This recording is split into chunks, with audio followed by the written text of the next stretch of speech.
And we are back, people. It's still Wake Up Nigeria, and it is time for our relationship segment. And today we have Amaka Chika-Mbonu. She's a certified counselor with a special interest in couples counseling. She's also a certified cognitive behavioral therapist and the author of 5 books on relationships. Interesting. And today we will be talking about gamophobia. Yes, why are people so afraid to get married? You're welcome, Chika. Hi, how are you? Hi, Amaka, sorry. Yes, that's okay. Yes, how are you doing? Thanks for being here. Yeah, it's great to be here. Now, first, let's establish what gamophobia means. Yeah. Yes, so for someone watching right now, what is gamophobia? Well, it's a fear of marriage, you know, fear of getting married, fear of making serious commitment to somebody else. And, of course, marriage requires a serious commitment to someone else, yeah. All right. So you're kind of afraid of getting married, so you may self-sabotage, you may not want to enter relationships at all, or even when you do, you don't do the necessary things to keep that relationship going. Okay. Is it possible? Okay, so first I need to know, is it a problem? So if there's someone watching right now who falls in this category, is it a problem? Well, a fear of anything can be limiting. Yeah, a fear of anything can be limiting. And if let's say some people may not want to get married, and therefore, I guess a fear of marriage doesn't really come up. But if you are somebody who kind of deep down inside would like to have that loving, committed relationship, then yes, fear of marriage could be considered a problem, I believe. Okay, what could be the cause for this fear? I think it would be bad experiences, maybe the way you saw parents or people who were close to you be in marriage. And then in this day and age, especially when so many marriages are failing and marriages just don't seem to be working, I think the fear, and I think it's even a legitimate fear, of getting into something that can cause you so much pain and, you know, distress and trauma. Okay. Is it also possible for someone to have this fear and not know that they have it? I believe it would be possible for someone to have it, and then you'll find yourself just subconsciously sabotaging any relationship that you get into. Yes, I think there is a possibility that if you might not know that you have that fear. But some people actually express the fear. A lot of young people these days, I mean, I've been married for 29 years, but a lot of young people express this fear of marriage now because of what they've seen happening. And what can we do as an advocate? What can we do to change that perception? You know, especially with, of course you can't force people to do what they don't want to do, especially if they're living with this fear. Yeah. So what can we do to change that orientation? You know, so for example, if I have a sister who has this fear or a brother who has this fear, what can I do to change their minds? Because we live in a society where, you know, you should be in a relationship, you should be committed, right? Like, companionship is for some of us is the bane of our existence. We need it. So what can we do to change that perception? Let this person know that you don't have to be afraid. I think one shouldn't be scared of marriage. One should just be prepared. And I think that's where the problem lies in this day and age, that nobody is getting prepared for marriage. Everybody thinks it's the whole butterflies in your stomach thing, and I love the person and all that. And that is a part of it. But there's a lot more preparation for marriage that is needed.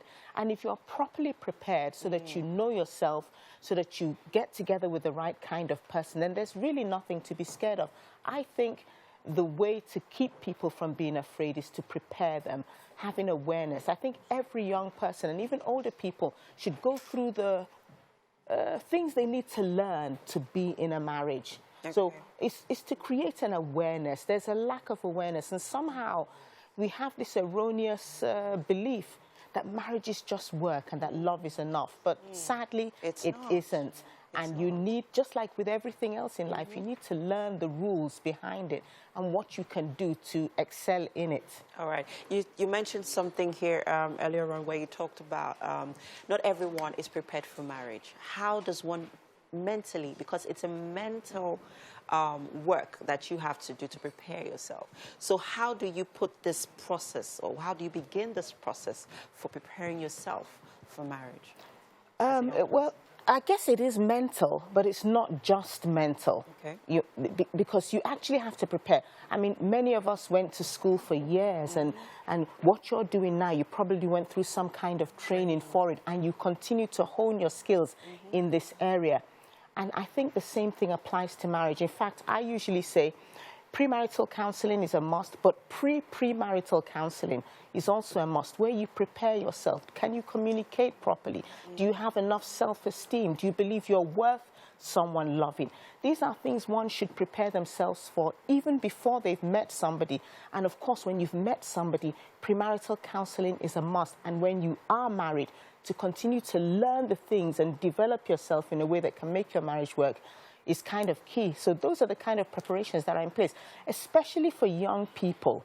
The need to prepare yourself even before you've met the person. What am I? Who am I? What do I believe? Okay, there's something critical that I need to point out here. There are people who have lived with this fear, but have not somewhat overcome it completely. They eventually crossed that borderline where they eventually got married, and now are instilling that fear subconsciously or unconsciously in their children or siblings or even people around them. What would you advise in this regard? Again, preparation will be key for anyone before they enter into marriage. And even when you're in a marriage, there is a continuous work to be done. Because the point you've raised is very valid. You see, marriage is never just about the two people involved. It affects everybody else. So I'd say it still comes down to being ready before and continuing to hone those skills within, knowing that what you're doing and what you're not doing does affect the next generation. Now let's talk about important skills that are very, very, very critical to the success of a marriage. Because if you've gone past that fear, maybe somewhat, maybe not 100%, and then those realities that you're afraid of begin to, stare at you in the face when you eventually married, what are the skills that you would advise to help overcome it completely? You see, overcoming things completely, prevention is always better than cure in Nigerian parlance, I believe. So that initial thing of working it out beforehand is key. But what are the skills required that one should hone before they enter into marriage and continue to practice and get better at within marriage? The first thing would be to know yourself. You need to know what you like in order to know what you don't like. And you need to have built your confidence up to a point where you're able to express to somebody else confidently what you like and what you don't like. So that's one thing I'll say. Know yourself. You have to know yourself. Second would be communication, because it's the lifeblood of any relationship. You must be able to express things, but not just express them, but express them properly and at the right time. So if I were to say, because there's so many things, but if I were to say it's a preparation of self, knowing oneself so that you have the ability to articulate what you want and what you don't want to somebody else, and then learning how to communicate properly. That's what I'd say. Learn to communicate properly.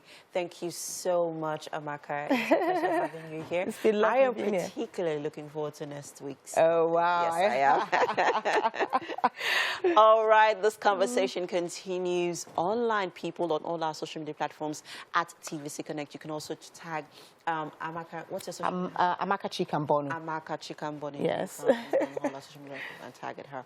We have to head over to the kitchen. Remember, guys, it's World Milk Day.